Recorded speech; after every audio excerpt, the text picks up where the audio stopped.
Donc, Yann Bucois, aujourd'hui on a trouvé un autre prétexte parce qu'aujourd'hui à 17h, l'école des Beaux-Arts de Perpignan aurait eu 200 ans si la mairie de Perpignan n'avait pas jugé bon de la fermer en juin dernier.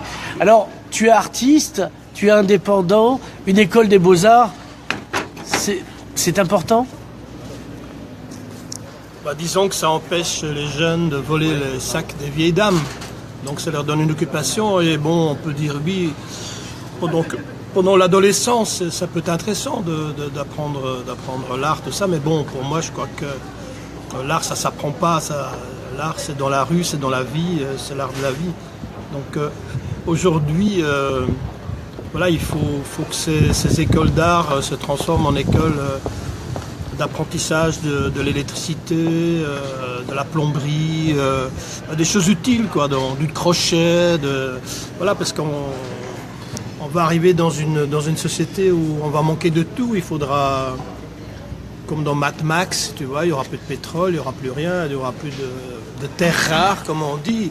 Donc toute l'électronique va s'écrouler, donc il faudra revenir avec des vieilles bagnoles qu'on rafistole nous-mêmes, ça c'est sûr. Travailler avec le vent, le soleil, donc trouver des astuces pour avoir de l'énergie pas chère. Donc c'est ça. Pour moi, l'art, c'est ça. Ça ne peut être que ça. Je veux dire, tu n'apprends pas à peindre, tu n'apprends, c'est de la foutaise d'ailleurs.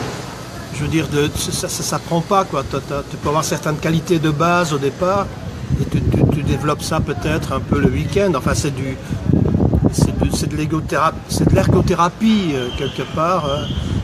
Maintenant, d'ailleurs, ce qu'on voit en art, on ne voit plus que des vieilles dames qui peignent la mer ou des pommes, enfin des natures mortes. Enfin, je veux dire, après Duchamp, dans 1917, le ready-made, voilà, il y a un objet qui est marrant, je le signe et ça peut être de l'art. Mais donc, voilà, 100 ans plus tard, nous sommes en 2017, il y a encore des gens qui se disent artistes. Enfin, je trouve que c'est une façon de... Toi, tu dis artiste, tu es artiste pour pas dire que tu es escroc, parce que ça passe mieux en société, quoi, notamment auprès de tes beaux-parents. Non, moi, les autres disent artiste, mais non, moi, je suis dans l'imaginaire. Mais j'essaye tout le temps de coller au réel. Donc, quand je fais du théâtre, je fais du théâtre d'attitude, du théâtre des procès, de l'actualité. Ouais. Quand je fais de la BD, ben, c'est une BD pour provoquer, par exemple, Hergé, qui est un vieux collaborateur, qui est un criminel de guerre, donc pour les faire sortir de leurs gants. Voilà, quand j'écris des bouquins, c'est quand même pour dire, voilà, il faut changer le monde, en gros. Ouais. Qu'est-ce que nous qui avons de l'imaginaire, qui avons de l'imagination, qu'est-ce qu'on peut faire? Mais n'allons pas nous enfermer dans des académies, dans des choses formelles qui vont nous stratifier, qui vont nous empêcher d'être nous-mêmes et qui vont finalement en rajouter une couche, c'est-à-dire continuer à ce que ce monde reste tel qu'il est. C'est ça l'art contemporain aujourd'hui. Les galeries d'art, en fait, sont là pour défiscaliser les bourgeois, quoi. Enfin les grands bourgeois. Et nous, on s'adresse quand même aux prolétaires et à la classe moyenne. Et ceux-là n'ont plus d'argent pour acheter nos œuvres, donc voilà, ils ont juste l'argent pour finir le mois, et encore, ils finissent le mois en général très très mal. Et donc c'est là-dessus qu'il faut travailler, c'est sur ces messages-là. Le message doit être en même temps le massage.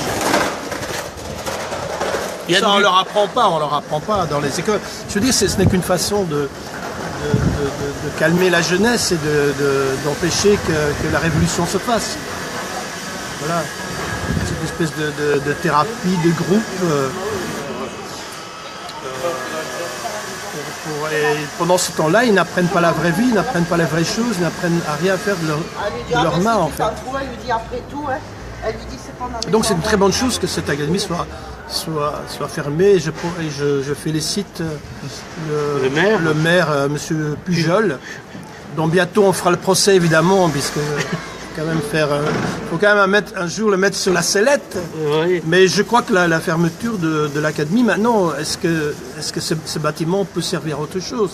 Est-ce qu'il peut réunir justement les assises de la pauvreté pour que les pauvres, le bâtiment, je veux dire, pour que les pauvres réclament la joie de vivre et du pognon surtout. Comme disait Alphonse Allais, pour un pauvre, enfin un peu d'argent, ça aide quand même. Yann Bucois, merci.